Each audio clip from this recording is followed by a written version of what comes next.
Bueno, muy buenos días a todos y a todas nuevamente. Un gusto para nosotros estar compartiendo este espacio de socialización de las experiencias, de nuestras experiencias que se llevan adelante en toda la provincia. Con tanto amor, con tanta pasión, con tanta dedicación por parte de todos nuestros docentes, ¿no? Y esa rigurosidad y profesionalidad que le ponen al hacer cotidiano de lo que hacemos, para tratar de hacerlo extraordinario a lo cotidiano. Bien, nos acompaña en este momento, como el locutor ya lo ha dicho, la licenciada Mariana Hornique, quien va a focalizar el núcleo de su disertación en la evaluación de los aprendizajes. Más allá de los títulos que todos podemos tener, la licenciada tiene experiencia y ha escrito y tiene algunas publicaciones, entre las cuales podemos mencionar artículo en revistas científicas, Leer para aprender ciencias naturales, en este caso, lecturas exploratorias en sitios de internet y construcción de conocimiento. Tan importante eso, ¿no? El manejo de las nuevas tecnologías, hoy todo un desafío para nosotros. Interrogarse por la confiabilidad, mejorar la enseñanza, formar docentes reflexivos, problemas y desafíos de la orientación en la República Argentina. Vastas publicaciones, pero que en realidad las estoy nombrando porque hacen al fortalecimiento de lo que es la interpelación de nuestras prácticas, ¿no? Las que he leído justamente para contarles a ustedes, entre las numerosas publicaciones de la licenciada, son justamente estas que nos ayudan a interrogarnos, a revalidar, a volver a interpelarnos para mejorar y reflexionar justamente eso, ¿no? ¿Qué debemos mejorar para volver a empezar en esta cadena que es el proceso de enseñanza-aprendizaje? Y dentro de esto, no menor, la evaluación.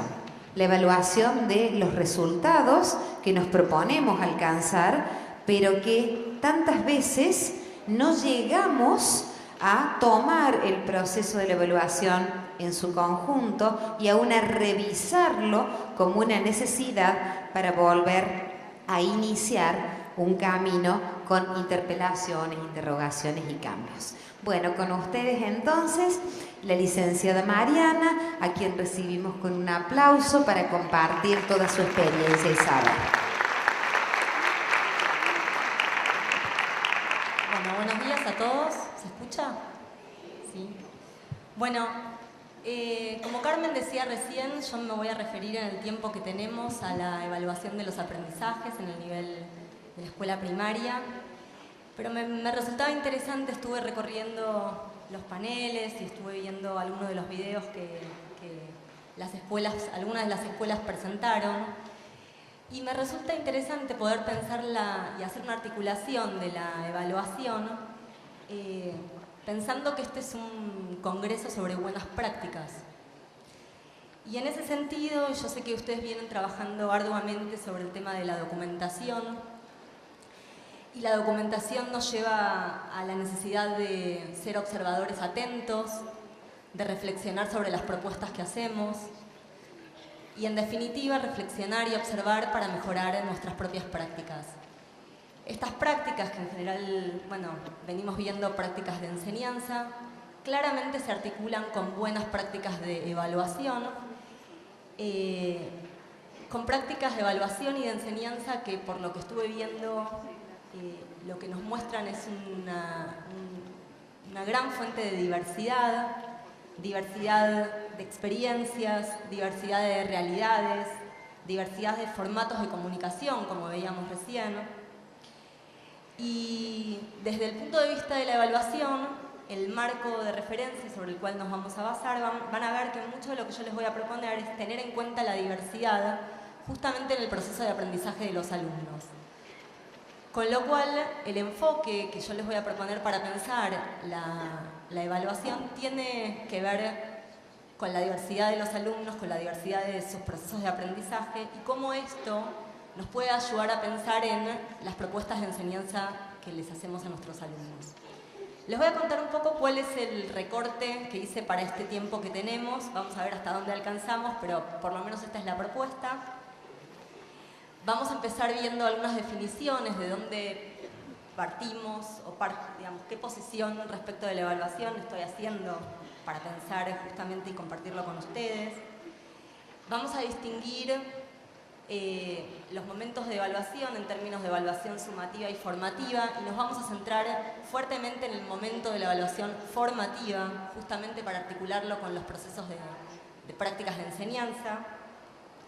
Y lo que me parecía interesante poder traerles es algunos instrumentos de evaluación que pueden, digamos, que en general son los que concretan aquellas concepciones que tenemos sobre la evaluación, y uno dice, bueno, ¿cómo hago para evaluar estos aprendizajes de mis alumnos? Traje algunos instrumentos para compartir, que seguramente son muchos de los que ustedes están utilizando en la práctica diaria, y la idea es que podamos compartir algunas conceptualizaciones y algunas sugerencias como para pensar en estos instrumentos. Así que si les parece, arrancamos. Para arrancar entonces, se me ocurrió leerles algo que a mí me resultó interesante y que tiene que ver con un relato de un alumno que está por dar un examen. El relato está sacado de un libro que se llama Exámenes y concursos, de Piovetta, y dice así: la noche anterior al examen, Gorgó se acostó temprano, pero en la oscuridad halló inquietudes, tuvo visiones y sobresaltos. En uno de estos, volvió a abrir el libro, del cual solo surgían problemas insolubles. A las 7:45 recordó, según recordó, llegó al lugar del concurso. Sentía pánico y la impresión de que el repaso no le había servido de nada. El resto de los estudiantes observaba, parecían tan enfermos como él, lo que lo confortaba un poco. Una vez sentado, miró estupefacto al resto de los aspirantes que no bien recibieron los temas, comenzaron a escribir a toda prisa. Gorgó introdujo los pulgares en sus orejas, bajó la cabeza y cerró los ojos. De un tirón, como si una conciencia más allá de la suya le guiara la mano, inició un trazo de palabras: tinieblas, soledad, angustia, justificación. Después del examen, Gorgó se había prometido dormir toda una semana, pero había perdido el sueño y también el apetito. Recordaba aquellas palabras ridículas y absurdas y se preguntaba consternado, ¿cómo he podido escribir eso? Cuando pensaba en compartir esto, lo que a mí me resultaba de la lectura de este texto es lo que nos provoca como adultos, e imagínense si como adultos nos provocan estas emociones, lo que les provoca, qué emociones les provoca a los alumnos pasar por las situaciones de evaluación. Y es a la luz de estos efectos de la evaluación y del sentido que cobra la evaluación que pensé en el trayecto que vamos a compartir en este rato.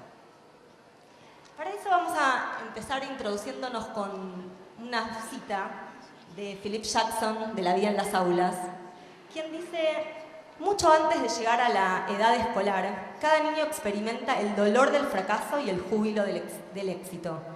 Pero sus logros, o ausencia de estos, no se hacen oficiales hasta que ingrese al aula. A partir de entonces se acumula poco a poco un registro semipúblico de su progreso y como estudiante tiene que aprender a adaptarse al espíritu continuado y penetrante de la evaluación que dominará sus años escolares. Miren cómo Jackson ya nos muestra el lugar que ocupa la evaluación en la vida de los alumnos y cómo él remarca esta cuestión de lo público, lo semipúblico, lo privado y los efectos que esto trae en términos de, por ejemplo, la autoestima de los alumnos. Avanzando entonces en esta línea, quisiera introducir una definición de Alicia Camillioni, didacta argentina contemporánea, quien define la evaluación como una situación en la cual los docentes emitimos juicios de valor acerca de algo. Objetos, conductas, planes, es decir, podríamos evaluar En este caso nos estamos refiriendo a evaluación de los aprendizajes, pero podríamos estar evaluando proyectos didácticos, proyectos institucionales, podríamos evaluar también el desempeño docente. En este caso, como decíamos, nos vamos a centrar en la evaluación de los aprendizajes de nuestros alumnos. Estos juicios de los que hacíamos referencia tienen una finalidad. La evaluación no tiene un fin en sí misma, no se evalúa por evaluar, se evalúa para tomar decisiones con respecto a la marcha de un proceso. Y entonces, si pensamos que evaluar supone tomar decisiones, deberíamos preguntarnos entonces qué decisiones tenemos que tomar y en función de qué. ¿Y qué hacemos con la información que obtenemos una vez que hacemos una evaluación de los aprendizajes de nuestros alumnos? Siguiendo entonces a Camiglioni, podríamos decir que la evaluación es parte integrante del proceso de interacción que se desarrolla entre el profesor y el alumno. No es una función didáctica más, yuxtapuesta a las funciones correlativas de enseñanza y aprendizaje, sino que se estructura con ellas a la manera de un mecanismo interno de control. Esto que nos aporta Camiglioni me parece de suma importancia, porque como vamos a ver, la evaluación, aun cuando estamos evaluando, y ustedes lo deben saber por las prácticas propias, aun cuando estamos evaluando los aprendizajes de los alumnos, nos remite o nos brinda información de sus aprendizajes, de sus progresos, pero también de nuestras propias prácticas como docentes. Entonces, si avanzamos un poquito más, podríamos preguntarnos, ¿para qué evaluamos? ¿Cuál es el sentido de la evaluación? Y podríamos, siguiendo esta lógica de pensar la evaluación como un proceso que se articula con la enseñanza y con el aprendizaje, si lo pensamos desde el punto de vista del profesor, la evaluación de los aprendizajes de nuestros alumnos actúa como reguladora del proceso de enseñanza. ¿En qué sentido decimos esto? Porque la evaluación permite, por un lado, apreciar las adquisiciones de nuestros estudiantes, pero en la medida que vamos evaluando, también la información que vamos obteniendo nos permite revisar y ajustar las estrategias de enseñanza, es decir, cómo fuimos enseñando aquel contenido que estamos evaluando, revisar y ajustar la planificación, porque por ahí cuando obtenemos la información de las pruebas de nuestros alumnos nos damos cuenta que hubieron contenidos que deberíamos haberle dedicado más tiempo para abordarlos y que le dedicamos menos tiempo, o al revés. Y también, al obtener la información a través de las pruebas que tomemos, de los distintos instrumentos, nos podemos dar cuenta si esos instrumentos que utilizamos fueron eficaces y estuvieron bien formulados para los fines que los formulamos. Es decir, que cuando estamos evaluando a nuestros alumnos, también nos estamos evaluando a nosotros, docentes, como desde el punto de vista de la programación o de la planificación, desde el punto de vista de la evaluación y también de cómo dimos las clases que dimos. Eso sería verlo desde el punto de vista del docente. Ahora, ¿en qué medida la evaluación funciona o qué información le provee a nuestros alumnos? La evaluación se fusiona con el aprendizaje y lo convalida y lo reorienta. Y en ese sentido, la evaluación permite conocer su progreso le permite a los alumnos conocer su progreso en relación con las expectativas del sistema de formación a fin de ajustar sus esfuerzos, identificar las deficiencias y localizar dificultades y revisar y ajustar estrategias de aprendizaje. Quiere decir que tanto para el actor docente como para el actor alumno, una buena evaluación debiera poder dar cuenta de todos estos reajustes y revisiones.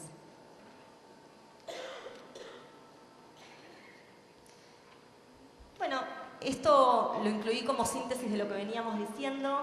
La evaluación entonces puede dar orientación a la buena marcha de la enseñanza, al progreso de los alumnos en los conocimientos y los modos de aprender, y sobre todo, y aquí vuelvo a la instancia inicial en la que comenzamos, debiera permitir a los alumnos y también a los docentes reflexionar sobre aquellos procesos que se ponen en juego. Yo les decía entonces que vamos a distinguir dos momentos, dos instancias en relación a la evaluación. Dijimos que hay una instancia que tiene que ver con la evaluación sumativa y otra instancia que tiene que ver con la evaluación formativa. Vamos a distinguirlas brevemente. Cuando hablamos de la formación sumativa estamos hablando de una instancia donde hacemos un corte en el tiempo, ¿sí? Decidimos hacer un recorte de aquello que vamos a evaluar y lo que evaluamos es hasta qué punto nuestros alumnos alcanzaron aquellas expectativas de logro que nosotros nos habíamos propuesto enseñar y nos habíamos propuesto evaluar. Es un corte en el tiempo. Y lo que se evidencia es hasta qué punto justamente nuestros alumnos alcanzaron aquello que nosotros nos propusimos enseñar. Lo que nos brinda la evaluación sumativa es un resultado, como si fuese una foto de lo que nuestros alumnos logran hasta ese momento.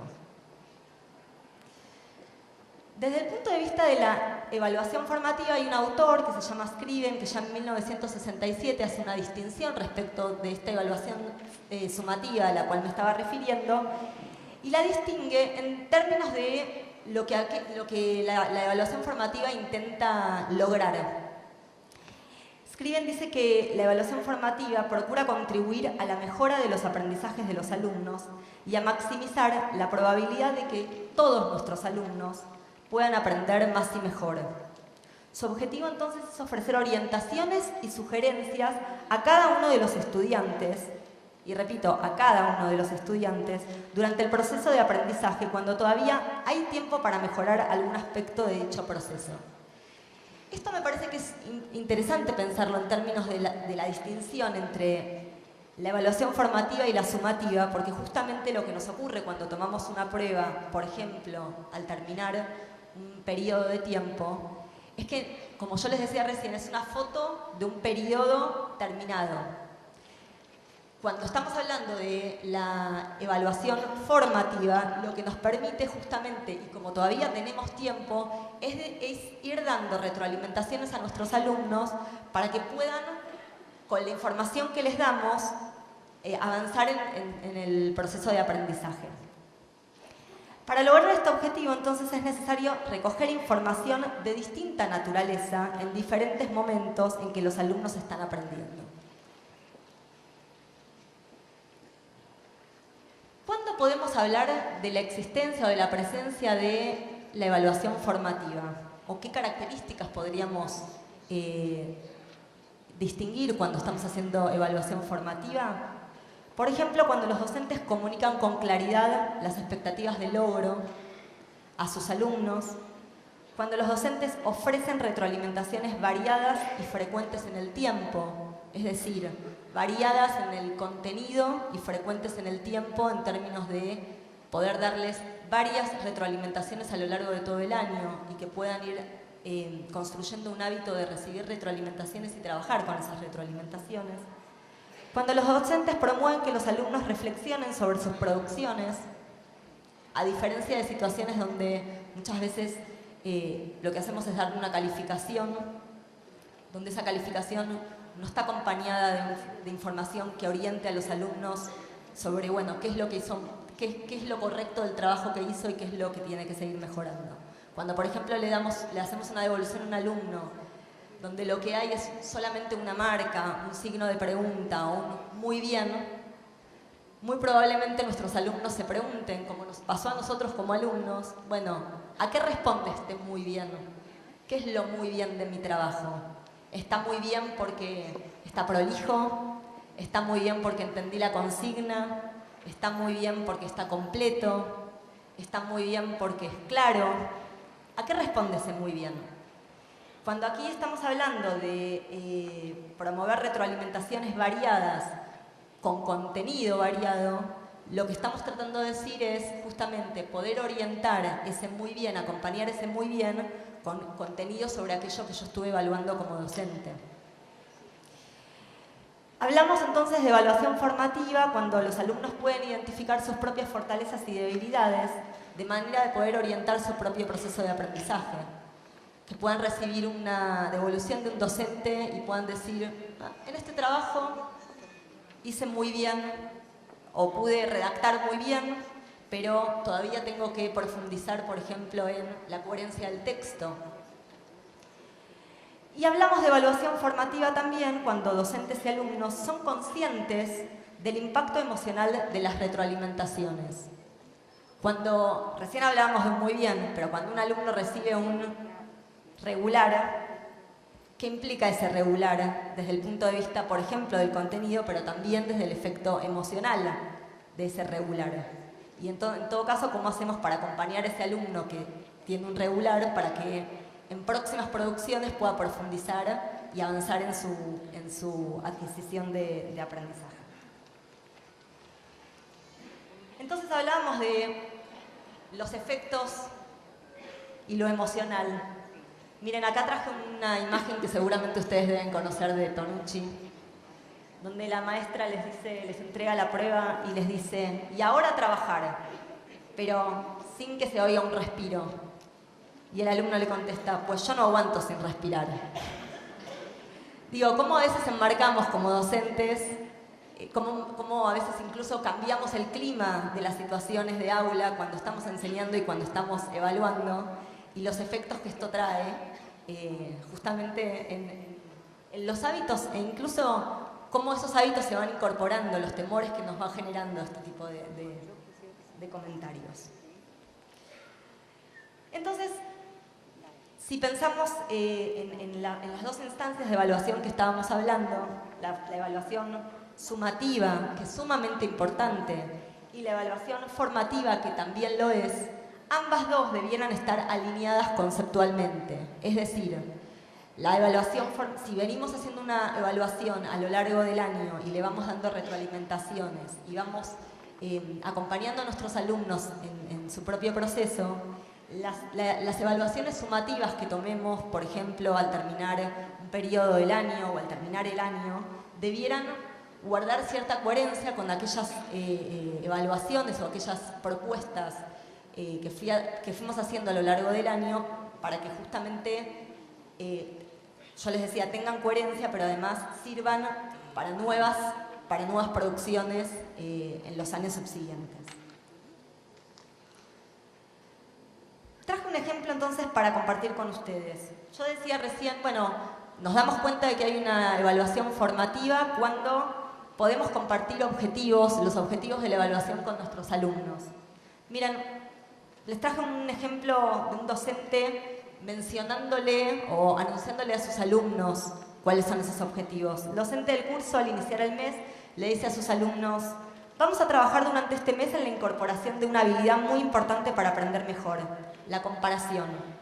Al finalizar la tarea, con nuestro proyecto sobre nutrición, por ejemplo, espero que puedan comparar diferentes tipos de alimentos y explicar cómo hicieron para compararlos. Es decir, es una instancia donde el docente les está explicitando, por un lado, sobre qué van a trabajar y por otro lado, qué espera al finalizar ese proyecto que los alumnos puedan adquirir. En la medida entonces que podemos visibilizar cuáles son estos criterios, también estamos ayudando a nuestros alumnos a encontrar cuál es el camino, o por lo menos acompañarlos a encontrar ese camino para que puedan alcanzar esos objetivos. Otro ejemplo, ¿cómo brindar retroalimentaciones a las producciones de los alumnos? Por ejemplo, a través de algunas preguntas. ¿Cómo explicarías este concepto de otra manera? Con otras palabras, con algún gráfico. O, por ejemplo, te propongo que revises el título de tu trabajo y expliques cómo se relaciona con su contenido. Ven que son retroalimentaciones que no se quedan solamente en el muy bien, o en el regular, o en el signo de pregunta, o en el no se comprende, sino que son preguntas, o en todo caso sugerencias, que por supuesto que marcan algún error o algo que no estuvo completo. Pero no queda solamente en el error, sino que además lo que se agrega es, te ayuda a reflexionar, te propongo cómo hacerlo. Por ejemplo, cuando le estoy diciendo, explica el concepto de otra manera, con otras palabras de otro modo. Se ve que lo que estamos intentando ver es cómo los acompañamos no solamente para que, digamos, para alejarnos solamente de marcarles el error, sino poder guiarlos y decirles, bueno, podés encontrarlo por este camino.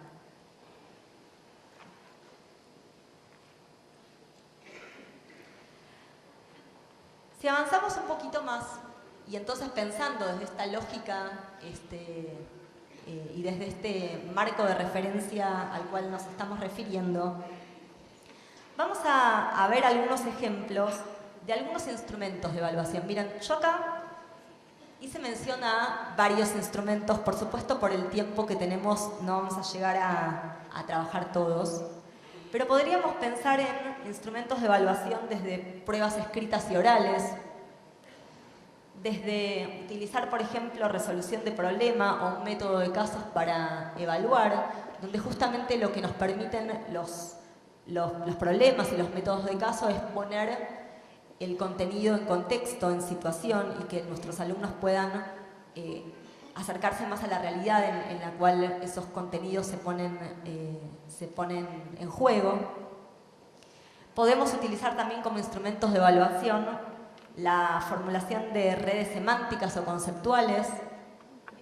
Podemos utilizar portafolios como modo de evaluar los aprendizajes de nuestros alumnos. Por supuesto, los ensayos y monografías, los proyectos de investigación o, por ejemplo, de investigación o de producción de una obra. Para eso, en cualquiera de los casos, me resultaba interesante pensar que es necesario siempre considerar que con cualquier instrumento de evaluación que empleemos, vamos a necesitar indicadores que nos den cuenta de qué es lo que nuestros alumnos están aprendiendo, es decir, que muestran o significan algo con algún indicio. El locutor, cuando empezamos esta instancia, les preguntó si tenían hambre, ¿no? Y uno podría decir, bueno, ¿cómo me doy cuenta de que tengo hambre? Y uno puede decir, bueno, porque la panza me hace ruido, ¿no? O uno diría, bueno, ustedes dijeron hace frío. Y uno diría, bueno, nuevamente, ¿cuál es el indicador en el cuerpo, ¿no?, de que uno tiene frío? Bueno, yo, por ejemplo, tengo los pies helados o la nariz helada. Tengo indicadores claros de que esto es lo que me hace dar cuenta de que yo tengo frío. Cuando hacemos evaluación de los aprendizajes, debiéramos también buscar estos indicadores de cuando nos estamos refiriendo, por ejemplo, a si nuestros alumnos comprendieron un texto, cuando pudieron resolver un problema, cuando pudieron, no sé, utilizar, aprender un idioma distinto, cuando estamos enseñando, por ejemplo, algún proyecto sobre educación vial. Debiéramos preguntarnos, bueno, ¿cuáles son los indicadores claros? ¿Cómo me doy cuenta yo de que mis alumnos aprendieron estos conceptos, estos conceptos, estos procedimientos con los cuales estuvimos trabajando? ¿Qué es lo que me hace dar cuenta de que mis alumnos aprendieron? Y por otro lado, debiéramos poder definir a priori cuáles son los criterios con los cuales vamos a evaluar. Es decir, evitar llegar a la situación donde tenemos las pruebas escritas, por ejemplo, y decir, ok, muy bien, ahora las tengo, ¿cómo las voy a considerar? ¿Cómo las voy a calificar? Justamente, volviendo a la idea de que para pensar buenas prácticas de enseñanza articuladas con buenas prácticas de evaluación, la propuesta es pensar los criterios a priori, aun cuando todavía estamos enseñando. Cuando estamos formulando el instrumento de evaluación, debiéramos poder considerar justamente cuáles son los indicadores de aprendizaje y cuáles son los criterios con los cuales vamos a evaluar las pruebas con las que vamos a trabajar. Bueno, una nueva imagen. Un señor hablando de los indicadores, ¿no? Un señor le dice, creo que soy sonámbulo. Y otro le dice, ¿y usted cómo lo sabe? Porque cuando me despierto ya no quedan helados. ¿No? Me resultaba interesante pensar en cómo tenemos que buscar indicios claros que den cuenta de aquello que realmente estamos evaluando. A veces utilizamos indicios cuando decimos, por ejemplo, un alumno que no participa oralmente, rápidamente pensamos que es un alumno, a veces lo etiquetamos o solemos etiquetarlo como que tiene desinterés, que no le gusta lo que estamos, que el tema no lo atrapa, ¿no? Y por ahí simplemente es un alumno tímido. Y no lo consideramos, ese criterio, esa cuestión de que pueda ser tímido y que en realidad no participa porque es tímido, no la consideramos. Y probablemente ese mismo alumno que oralmente no se anima a participar en su producción escrita lo puede hacer, y lo puede hacer muy bien. Entonces, cuando, por ejemplo, decidimos evaluar la participación de los alumnos, por lo menos desde este enfoque, debiéramos poder considerar diferentes evidencias de esa participación. Debiéramos poder pensar, por ejemplo, si la única participación es la oral, si podemos pensar en criterios de participación. Hablo de la participación como podríamos hablar de cualquier otra cosa, pero digo, si la participación no es también cuando les proponemos a nuestros alumnos trabajar en pequeños grupos y por ahí en ese pequeño entorno sí puede participar, o cuando elabora un trabajo personal, trae el material y eso por ahí también podría ser considerado, bueno, en realidad está interesado, uno podría decir. Entonces, vuelvo al tema de los indicadores y de los criterios. Sería interesante, o la propuesta es que podamos pensar en cuáles son los indicadores que nos dan cuenta de aquello que estamos evaluando y cuántas fuentes de información debiéramos tener, lo más variadas posibles, como para poder justamente tomar decisiones en relación con esto. Vamos a avanzar y la propuesta entonces es, vamos a tomar algunos, como les decía al principio, algunos instrumentos de evaluación. Para empezar vamos a tomar como instrumentos de evaluación las preguntas que los docentes solemos hacer. Me imagino acá hay muchos docentes y deben estar muy acostumbrados a hacer muchas preguntas a lo largo de las clases que ustedes dan. Miren, en investigaciones que se hicieron a principio de siglo, ya en 1912, se investigó y se llegó a la conclusión que aproximadamente el 80% del día escolar de un docente está dedicado a hacer preguntas a los alumnos. Llamativo, ¿no? 80% del tiempo estamos haciendo preguntas a nuestros alumnos. En investigaciones más recientes, lo que se descubrió es que esto no ha cambiado, que los docentes actuales seguimos haciendo muchas preguntas a nuestros alumnos. La pregunta en todo caso es, ¿cuál es el sentido de las preguntas que les hacemos? ¿Cuál es la naturaleza de las preguntas que les hacemos? Si son todas iguales, si apuntan justamente a orientar el aprendizaje de nuestros alumnos y qué distintas preguntas podríamos formular para enriquecer las clases que estamos dando.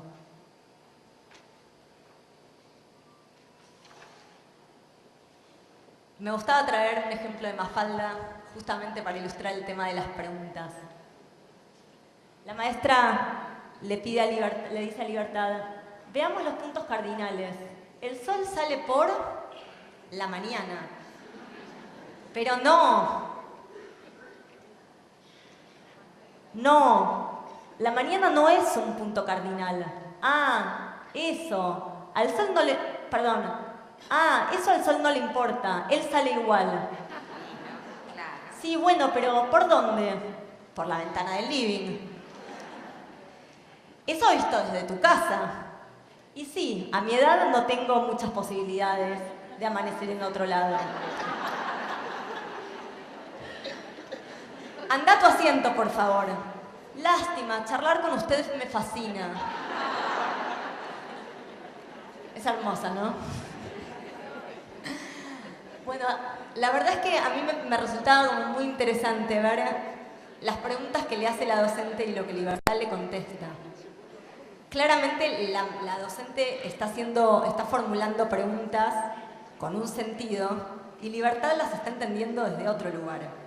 Libertad le está hablando desde su experiencia, desde lo que a ella le pasa y claramente no está comprendiendo lo que la docente le está queriendo decir y tampoco la docente está entrando en un diálogo con la respuesta que Libertad le está dando.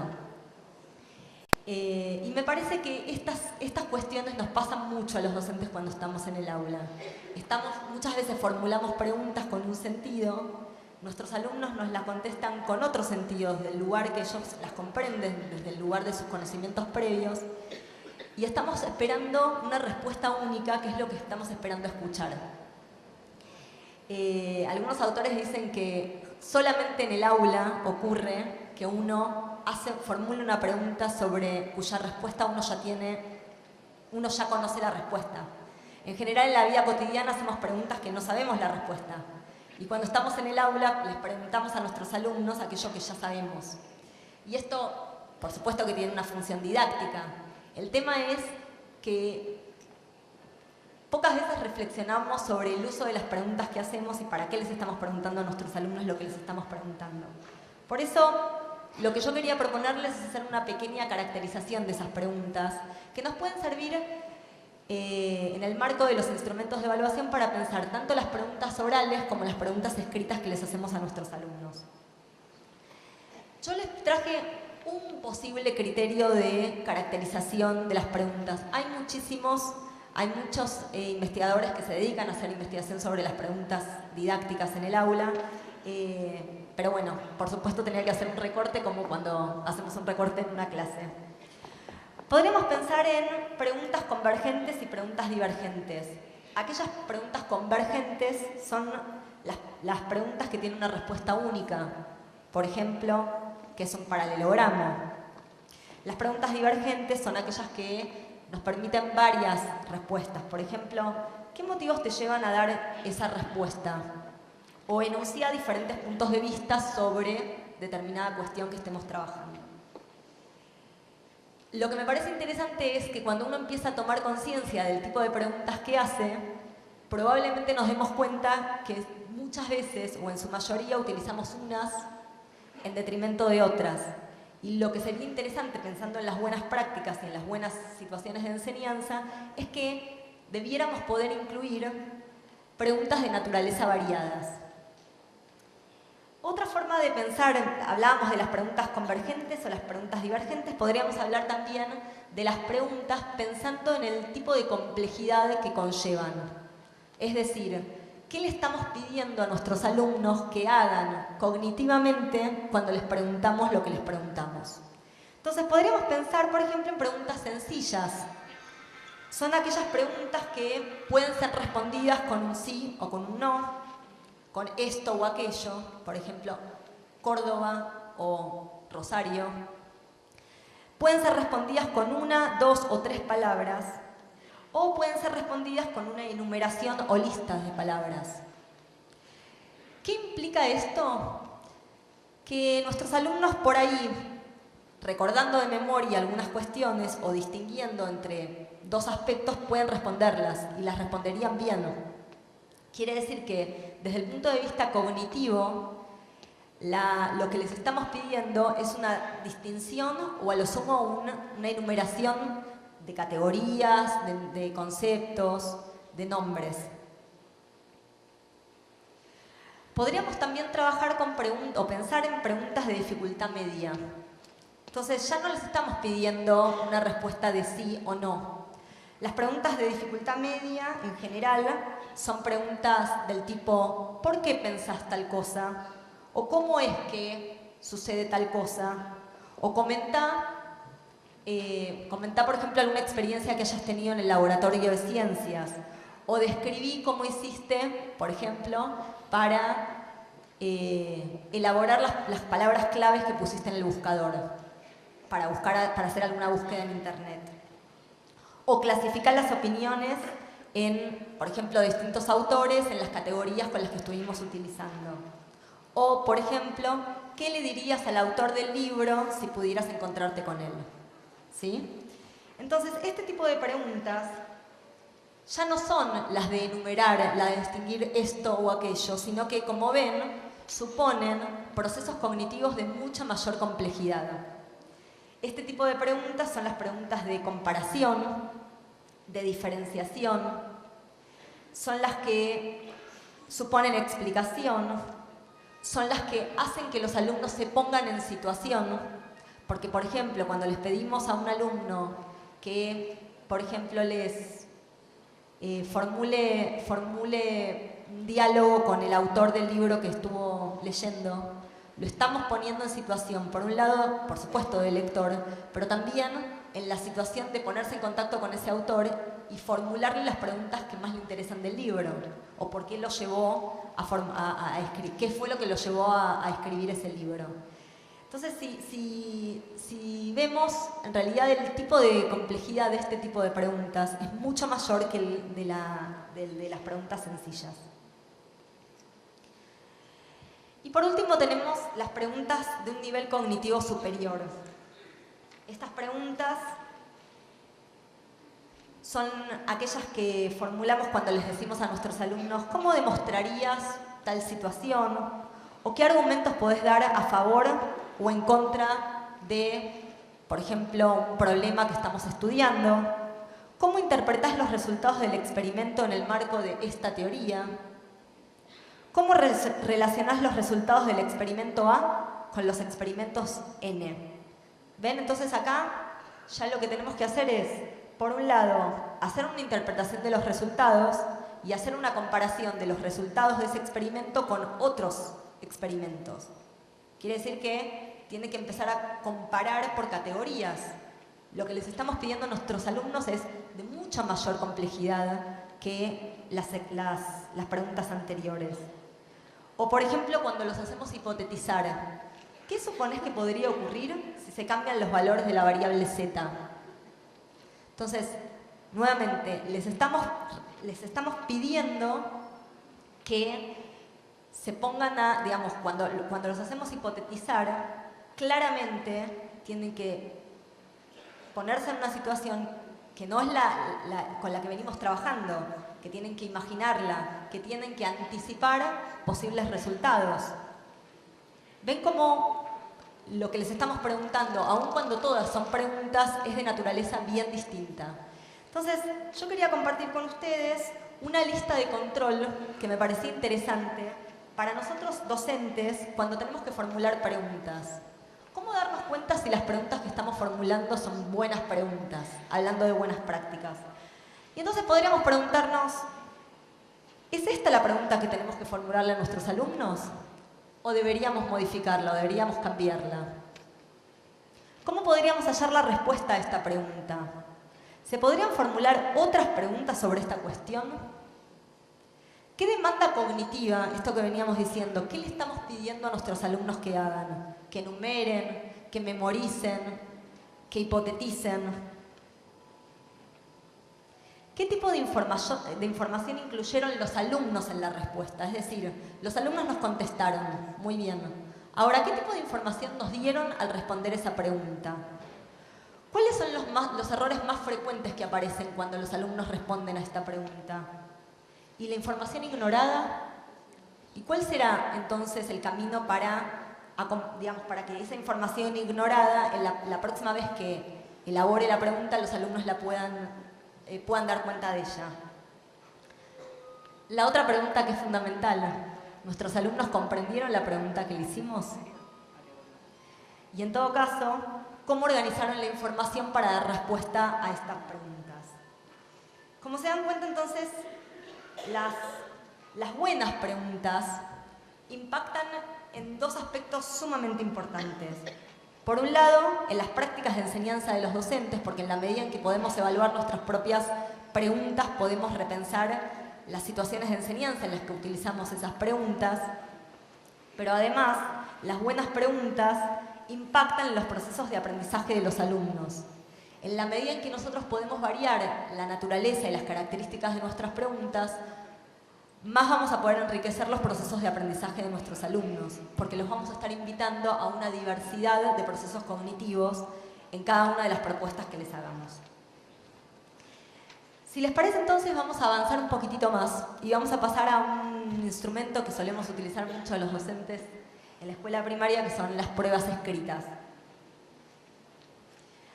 Algunas frases de los alumnos y de los docentes en relación a las pruebas escritas.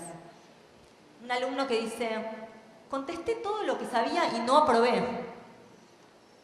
Otro que dice, escribí en la prueba lo que me parecía que la maestra pedía, pero no me quedaba clara la consigna.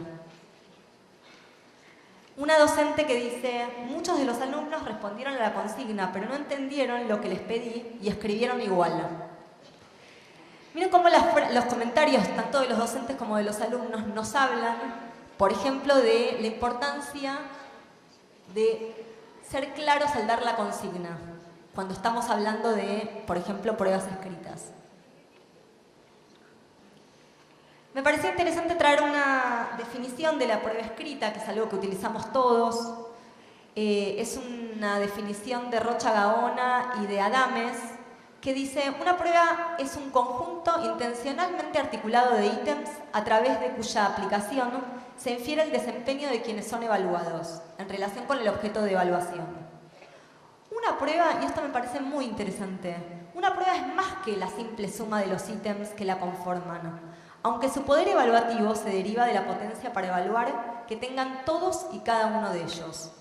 Se espera que un instrumento de evaluación sea una unidad evaluativa completa, armónica, que responda efectivamente a los propósitos planteados en su marco de fundamentación conceptual y a las características definidas en las especificaciones de prueba.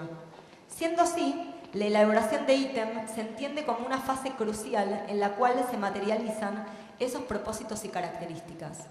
Esto me parece interesante porque muchas veces pensamos las pruebas escritas pensando justamente en cuáles son los contenidos que estuvimos trabajando a lo largo de las clases y perdemos a veces de vista la coherencia interna del instrumento, si estamos evaluando aquello que enseñamos. Es decir, me parece que es interesante que pongamos bajo la lupa las pruebas que tomamos y podamos analizarlas críticamente, tomando en cuenta algunas consideraciones. Por ejemplo, si tenemos en cuenta las expresiones de los alumnos que yo les mencionaba recién y de los docentes, una cuestión que deberíamos tener en cuenta cuando elaboramos las pruebas escritas es definir con claridad y precisión las tareas que les pedimos a los alumnos, para que puedan justamente responder a aquello que les estamos pidiendo, ni más ni menos. Revisar si es válida y coherente en relación con los contenidos enseñados. Es decir, preguntarnos, si yo, por ejemplo, estuve enseñando un contenido, por ejemplo, fracciones, durante 3 clases, y luego di otro contenido durante solamente una clase, ¿es válido que dé el mismo puntaje, por ejemplo, a un contenido y al otro en una prueba? En términos, sí, pensando en la articulación con la instancia de la enseñanza. Otro tema que deberíamos considerar es constatar que brinda evidencia de aquello sobre lo que se desea evaluar. Es decir, eso que yo estoy tratando de evaluar, ¿se evalúa con el instrumento que yo elegí para evaluar o me da otra información? Y si me da otra información, entonces tengo que reconsiderar el instrumento. Construir consignas contextualizadas como modo de dar sentido a la tarea. ¿Sí? Esto que hablábamos hace un rato, dar sentido, que tenga sentido desde el punto de vista didáctico, pero que también tenga sentido desde el punto de vista del proceso de aprendizaje de nuestros alumnos. Y brindar posibilidades de elección a nuestros alumnos. Un ejemplo de una evaluación, de una prueba escrita, podríamos tomar muchas de las que seguramente ustedes emplean y elaboran en sus escuelas. Vos sos un periodista gráfico y te han solicitado, escribir un artículo sobre la conquista de América. Al hacerlo, debes adoptar una posición sobre el tema en cuestión. Elaborá dicho artículo argumentando a favor o en contra del proceder de los españoles al llegar al continente americano.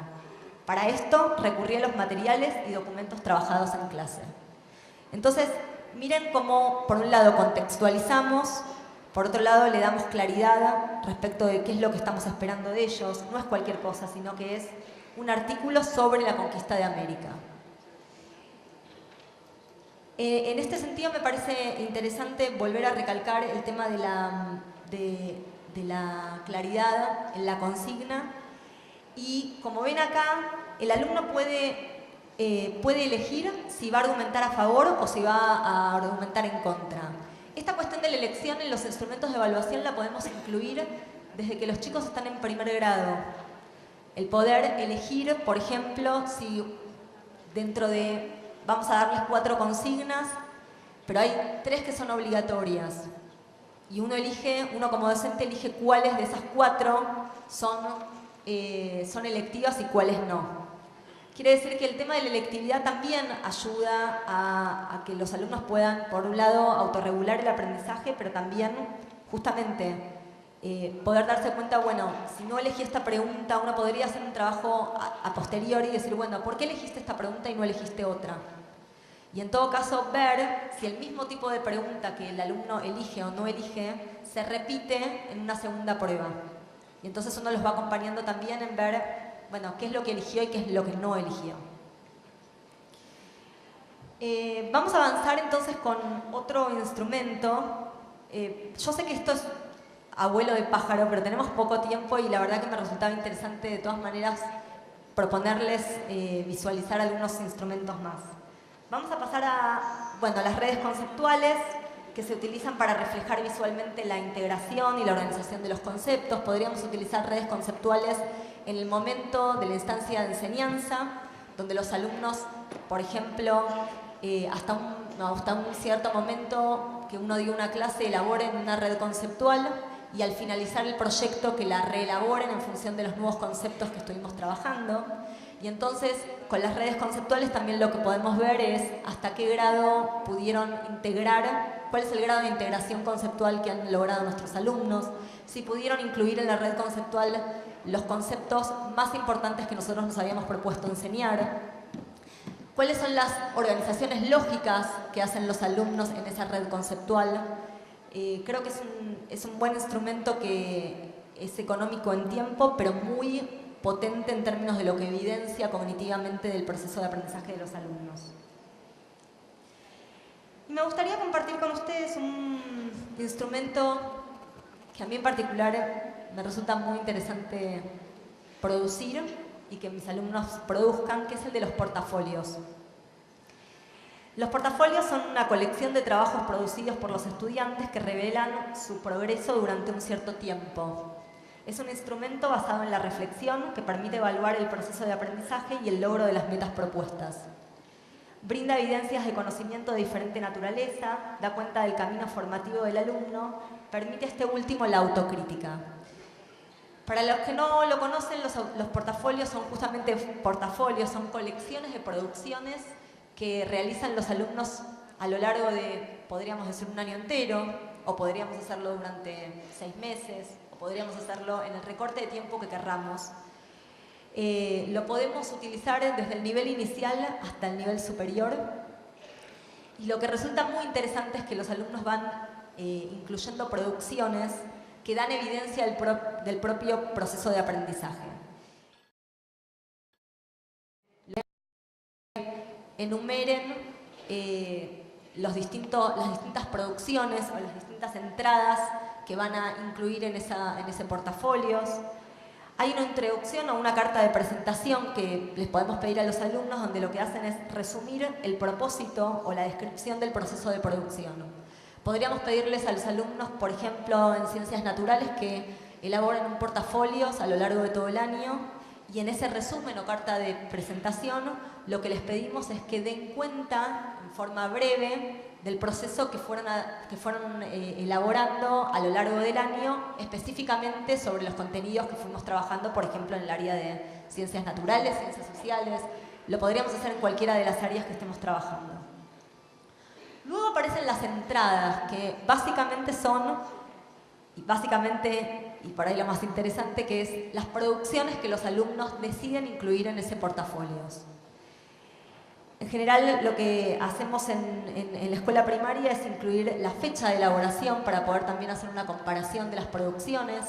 Por ejemplo, si estamos trabajando en el área de prácticas del lenguaje y los chicos deciden, por ejemplo, incluir un cuento a principio de año, incluir un cuento al final del año, podríamos buscar criterios de comparación de ambas producciones y ver cuáles fueron los progresos en esas producciones. Les pedimos y esto es muy importante, incluir el motivo de la inclusión. Si lo incluyeron porque ven progresos, porque les gustó hacerlo, porque les resultó atractiva la consigna. Y les pedimos una reflexión sobre la propia producción para cada una de las entradas que los chicos van incluyendo. Y por último, lo que les pedimos es que hagan una reflexión final de esa producción que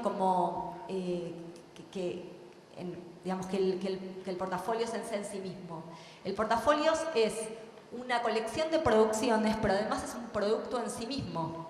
Entonces, les vamos pidiendo que reflexionen sobre cada una de las entradas y al finalizar la producción del portafolio les pedimos una lectura global que dé cuenta del progreso y del proceso general. Este es un interesante instrumento que da cuenta, por un lado, de la síntesis de la producción, de una evaluación sumativa y de una evaluación final, ¿sí? Donde justamente articula ambas instancias.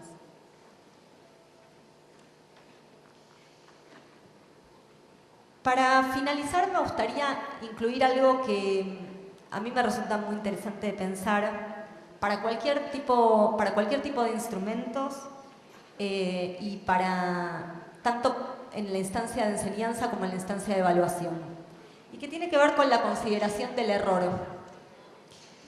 Ustedes vieron que tradicionalmente el error ha sido casi el mal mayor de los alumnos y que los docentes nos hemos encargado de marcar, de intentar corregir.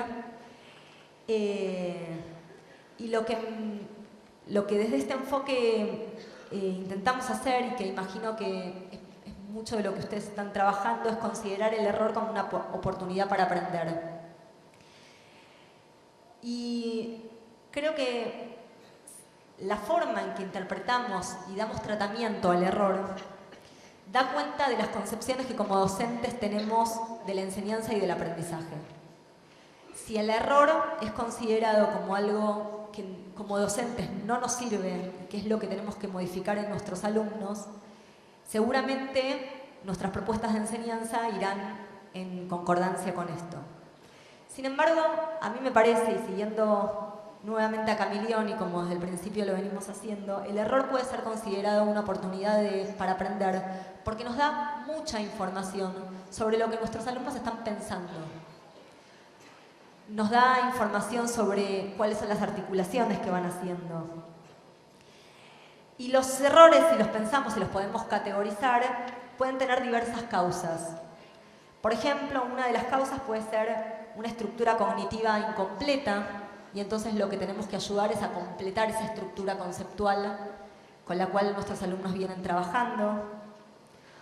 O una estructura cognitiva transferida en forma automática, es decir, por ejemplo, cuando un alumno transfiere automáticamente una forma de resolver un problema a otro campo, probablemente ahí puede aparecer un error. En la medida en que nosotros podemos encontrar cuál es la naturaleza de ese error y distinguir, por ejemplo, cuando se trata de un error de estructura cognitiva incompleta y nuestra intervención debiera ser ayudarlo a completar esa estructura. Cuando nos damos cuenta entonces, en cambio, que la estructura cognitiva fue transferida, lo que deberíamos hacer es poder dar cuenta de eso y decirle, bueno, seguramente vos estás trayendo este resultado porque lo estás pensando en relación con, por ejemplo, el problema que vimos anteriormente. Bueno, pero pensemos en todo caso, ¿cuál es la diferencia entre este nuevo problema y el problema anterior? Quiere decir que en la medida en que podemos caracterizar los errores de nuestros alumnos, podemos también nosotros mejorar nuestra práctica de enseñanza, porque la intervención que hagamos va a estar ajustada a la naturaleza de ese error. En ese sentido, pensar en un error inteligente puede ser una oportunidad para enseñar, a diferencia de sancionar el error. Para terminar, quisiera volver a citar a Alicia Camilioni, quien nos dice que quizá lo más importante que podamos hacer como docentes es identificar los errores. Identificar quiere decir que no siempre vamos a poder saber cuál es la causa de esos errores, pero en algunos casos sí. Y en la medida en que podamos categorizar los errores posibles, vamos a poder enseñar. Por último, quisiera dejarles alguna de la bibliografía con la que estuve trabajando. Me parece que es interesante, digamos, compartir los textos con los que uno trabaja. Y bueno, la verdad es que les agradezco por la invitación y seguramente seguirán compartiendo más ponencias y más experiencias juntos.